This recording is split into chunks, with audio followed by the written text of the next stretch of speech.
So, welcome to our first lecture for week one in Introduction to Risk and Disruption in Supply Chains.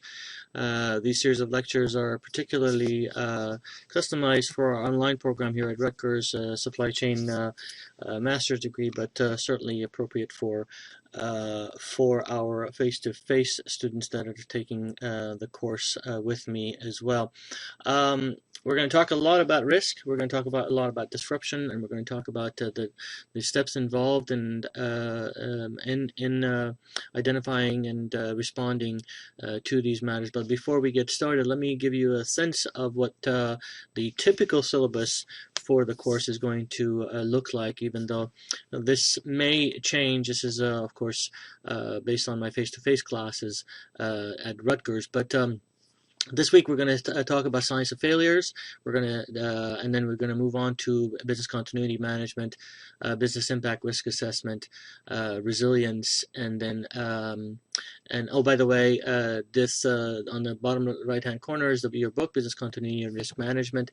Even though the textbook is not necessarily directly related to supply chain risk, it's actually a good book for overall business continuity and risk management assessment. We're going to move on to strategy and continuity, a big portion of what the C-suite is going to be looking at from business continuity and risk management, and then on to a response in terms of internal and external. After the spring break, we're going to carry on with response in internal and external activities. We're going to have 1 week of a tabletop exercise to discuss, and then we're going to move on with some simple analyses and modeling examples, and on to communicating crisis management. We may have a field trip for my face-to-face students.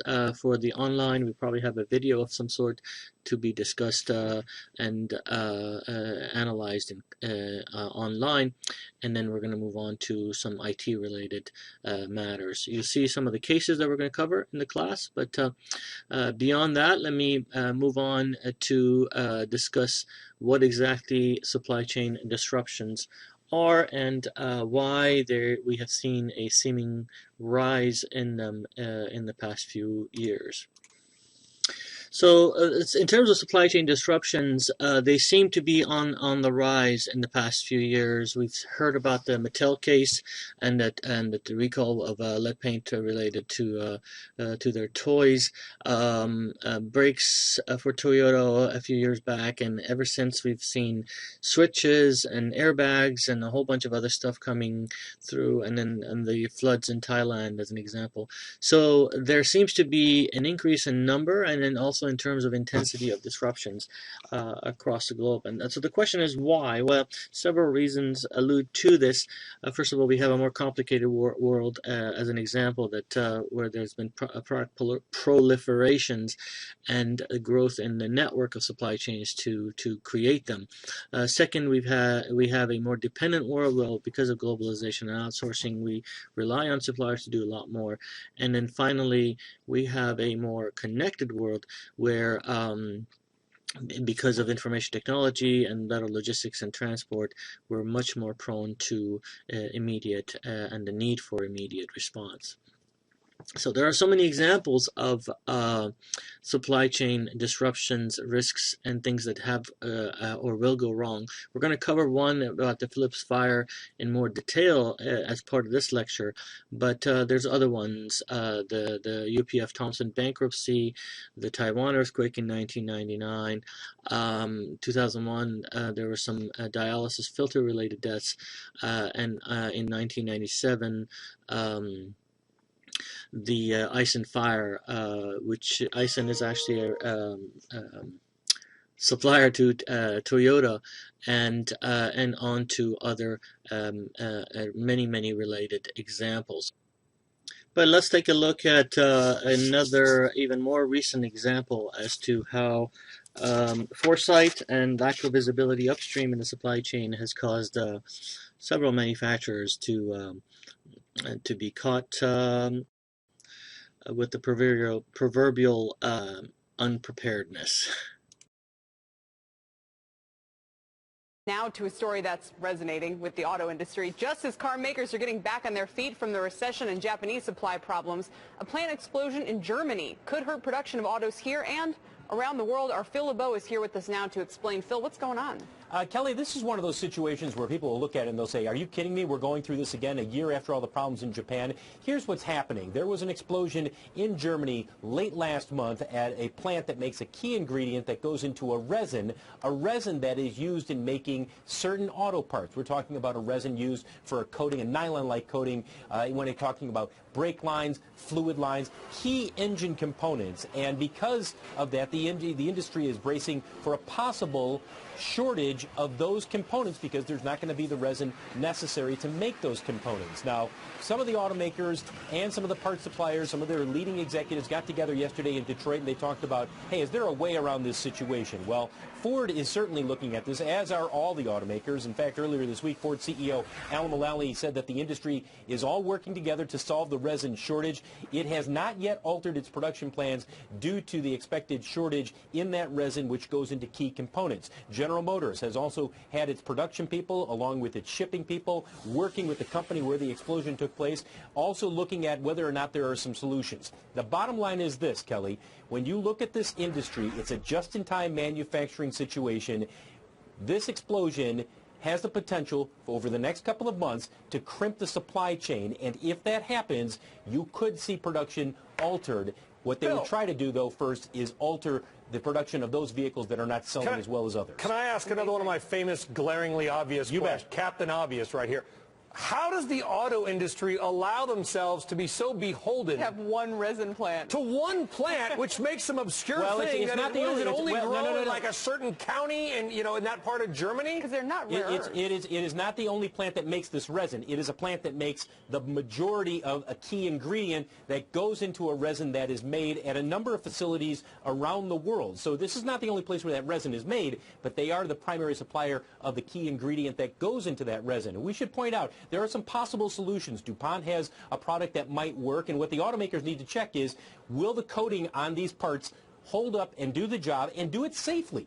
It's not just a matter of whether or not it works within the engine, but whether or not it meets all the safety specifications. So I know what you're saying. Shouldn't they have foreseen this? In this day and age, it's not unusual that you're going to have... When you look out at the risk spectrum, if you're a CEO, if you're Mulally, or I'm not going to pick on Ford, and you go out and you say, where do we get our parts? Okay, let's take care. Right. Where do they get their stuff? Wait a minute. Whoa, one guy responsible for the key ingredient in this key resin. Brian, I guarantee you within manufacturing, almost every industry has a situation where you go down the tier line, tier 2, tier 3 supplier, that they're probably the only supplier of a key ingredient, and that's what you're looking at here. I know it seems absurd, but that's the way it is in manufacturing. We get all of our moon rocks from just one orbiting planet. I've requested HR to change that. The issue is bigger than you think, and he's absolutely right.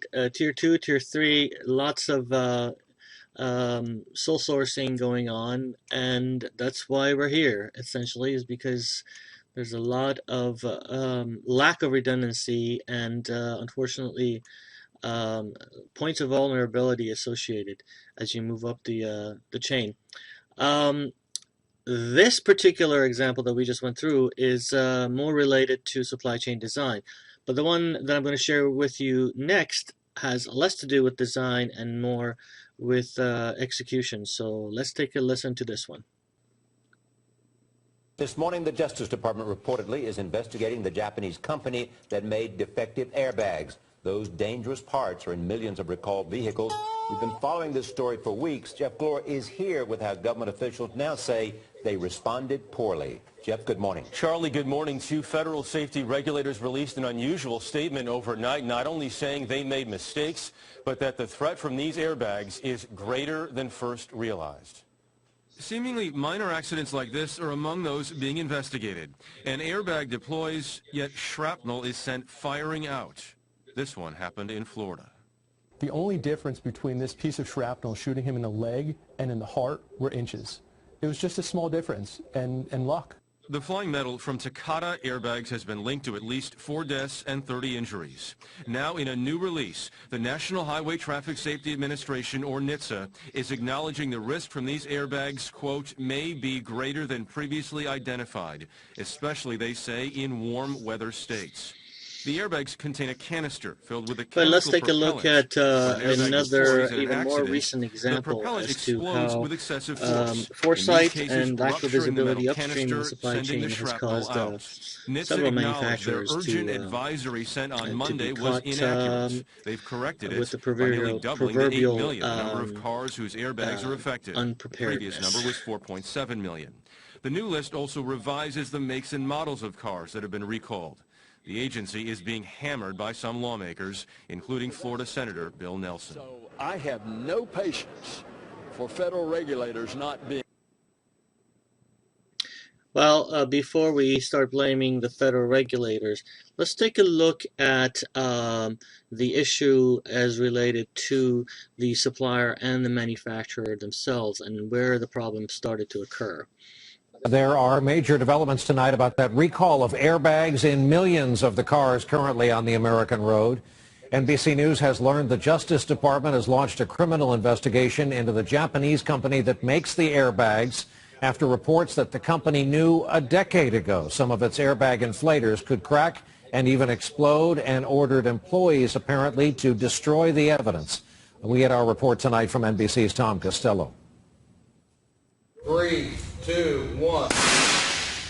It's the explosive canister inside an airbag that investigators believe can blow apart, spewing metal shrapnel. 4 people are believed to have died, dozens injured, including 26-year-old Corey Burdick, who lost an eye when his airbag exploded last May. I just thought I was going to die. I thought, right here on the curb, this is it. My boys, my wife, my job, my life just gone. Burdick is suing Honda and the maker of the airbag, Japan's Takata Corporation. While Takata has always maintained it first discovered the widespread problem in 2008, the New York Times today reports Takata conducted secret tests in 2004 on 50 airbags and hid evidence that found cracks in 2 airbag canisters. But rather than notify federal safety regulators, the Times reports the field tests were shut down after 3 months. Test members were instructed to destroy the test results. The prototypes are also thrown in the trash together with the inflators that they rounded up from the junkyards. Today, Takata called the allegations fundamentally inaccurate and said Takata takes very seriously the accusations made in this article, and we are cooperating and participating fully with the government investigation now underway. Since 2008, more than 11 million vehicles in the U.S. have been recalled. Honda has been forced to recall the most. Today, Honda told NBC News it is our intention to determine whether anyone at Honda has any evidence that these claims regarding Takata are credible. This clearly shows this company had a real quality control problem that wasn't addressed, and they were willing to sacrifice safety in order to get their product into motor vehicles.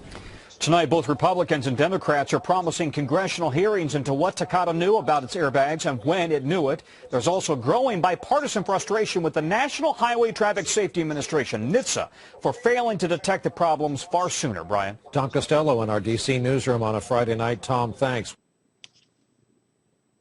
Here's a story for people as you get ready to drive off to work. The federal government is now demanding that the auto industry recall millions of additional cars because of a potential defect with the airbags in those vehicles. It's been linked to dozens of injuries and 4 deaths in the United States. NBC's Tom Costello is outside Orlando. Tom, good morning. What can you tell us? Matt, good morning. This is a 2001 Honda that was involved in a front-end accident in September. A 51-year-old woman was driving. The Highway Patrol has taken the steering wheel and the airbag because the preliminary evidence suggests the airbag exploded, sending shrapnel into her neck. She simply lost too much blood and died 3 days later. Her name was Hien Tran. She'd moved to America from Vietnam 2 years ago to be closer to her sister. Well, she died after colliding with another car on a nearby road in September. The family is now suing Honda and the airbag maker, Takata. There is no question that this woman was needlessly killed by a Takata airbag. Attorney Hank Didier says shards of flying metal came from the airbag that exploded on impact. You can see the shrapnel on the floor here. What went forward towards her are metal fragments from the inflator itself. It just came right into her face and her neck. Literally shoots through the bag into her neck. The medical examiner ruled she died as a result of penetrating injuries to the neck and blunt force trauma. The fourth death in the U.S. investigators believe is tied to the defective airbags. Days after she died, Tron's family received the urgent recall notice from Honda. Now, the government is demanding a nationwide recall, including Honda, Ford, Chrysler, Mazda, and BMW models dating from 2008 or earlier. Until now, the government was only pushing the recall in hot, humid climates, factors thought to contribute to the airbag defect. But auto safety advocates insist this broader action is long overdue. And here we are 10 years after 2004, just doing what we should have done a long time ago, which is a national-wide recall of all driver's side airbags. This morning, Takata, the airbag maker, is out with a statement. It says it is committed to addressing all safety issues promptly, but it does worry that a national recall will divert replacement airbags from where they're needed most. Takata says those are the states with high humidity and heat, and it says that could put lives. Yeah, well, taking focus away from areas that need the airbags more by not having a national recall. Interesting. One way to try and divert and minimize their costs associated. Nevertheless, such is the nature of businesses, and there are associated cost analyses that they have to do. Let's take a look at the Albuquerque accident, because I want to make sure that we also look at the positive perspective, positive aspect of what could come out of disruptions. In March of 2000, Philips Semiconductor plant in Albuquerque, which was a sole source supplier of RF chips to Nokia and Ericsson, had a lighting strike that led to a small fire in their clean rooms. Now, the sprinklers were activated, and so water poured all over the clean rooms. It took them about 3 weeks to get their production back on track. This is, again, the supplier to Nokia and Ericsson. And however, after 6 months, their production yield was no more than 50%. And this caused quite a bit of a disruption throughout the supply chain. And it took a couple of years before new tooling or equipment were up and running in the plant. Now, before the fire, 32% of Nokia's, 22% and 12% of the volume from the plant was these firms. But on July, Ericsson reported that the fire and the component short had caused a second quarter operating loss of $200 million. However, that was not the case with Nokia. In fact, Nokia's shipments grew by 10.5%, whereas Ericsson's shipments dropped by 35%. So the question is, what happened here, and what caused the difference in Ericsson and Nokia's?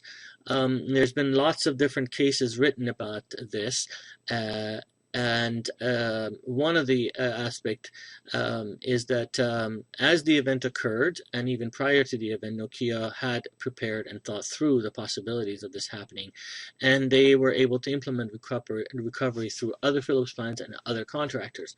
On the other hand, Ericsson tended to be much more optimistic about it and had wishful thinking, and they relied on earlier reports suggesting that there was little damage and minimal interruption to the supply, and that they thought that the smart people at Philips will find a solution to the issue.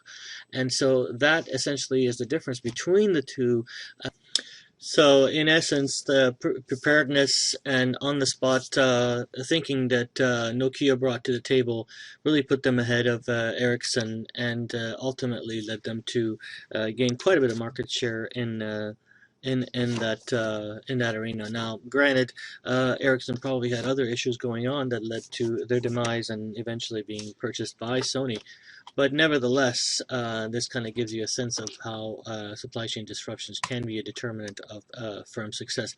In fact, this case is quite a common case for discussion, and there's been a lot written on it about the fire in Albuquerque and how it sparked the phone giant debacle and demise. Okay, so let's spend a few minutes on supply chain risk just to get a sense, and I'm going to set the stage. In the next few weeks, we're going to talk about risk assessment and risk analysis, but where do risks come from is perhaps one important element to discuss.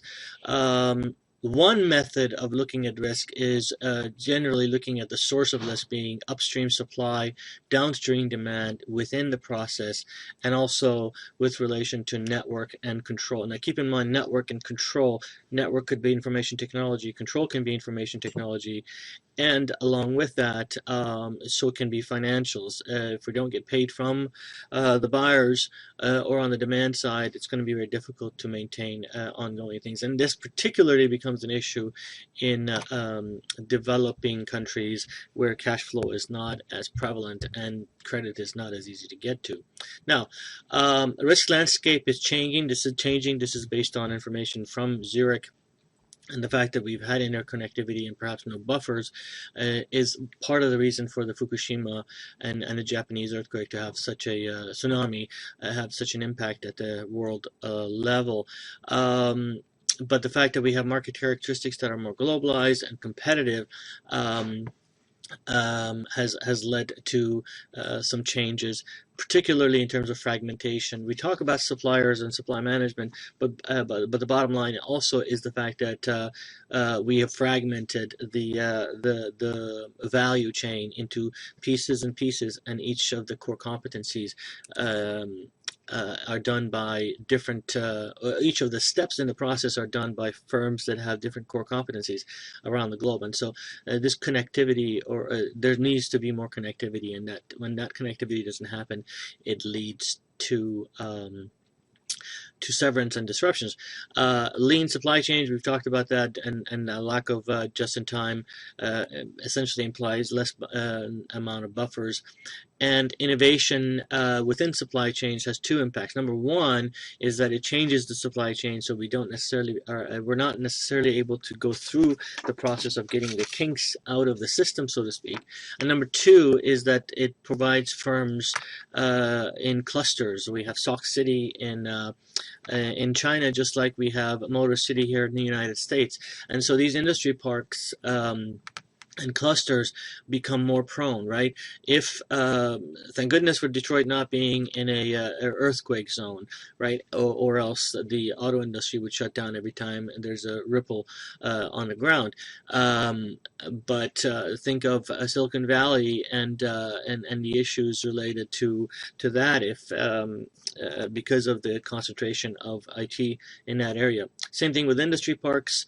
Not only the clusters an issue, but the fact that industry parks are combined together and leased and exchanged between hands means that nobody really knows who's responsible for the property as well. That adds to the risk assessment, to the risk possibilities. Now, in terms of market characteristics, we have trendier products that with short sales opportunities and changes, and the volatility of the markets is quite high. So all of that means, again, that the kinks in the supply chain don't come out. The customization and the fast product life cycles essentially means that we are less prepared for things that we haven't seen before. So in terms of sources of supply, the figure a few slides back talked about supply risk, demand risk, process risk, and etc. I'm not going to go through all of these, but the fact that in terms of supply, dependency on key suppliers, consolidation in the market, and this notion of potential disruption at the second tier level and replenishment lead time are issues that can become source of risk in the supply chain. But in the downside too, we can get issues that can ricochet upwards. Major accounts, change of customers and clients' expectations or demands can mean that major manufacturers don't necessarily have demand for their products, right? Their volatility in demand can also mean that it can have ripple effects or bullwhip effects upstream in the supply chain. So, and on. There's several different aspects of risk that one can go through and list them out. But this 5 item element is often used for the purpose. And here's another slide that kind of gives you an example alongside the examples and the categories. So in short, whereas yesterday we had integrated production sites with raw and finished stocks all in one location, today we have these global supply chains with less inventory and less buffers, and naturally the expectation is that things, when they do go wrong, have major or larger impacts. So this essentially is the end of week 1 introduction to risk and supply chain part 1. In the second part, talk a little bit more about disruptions and set the stage.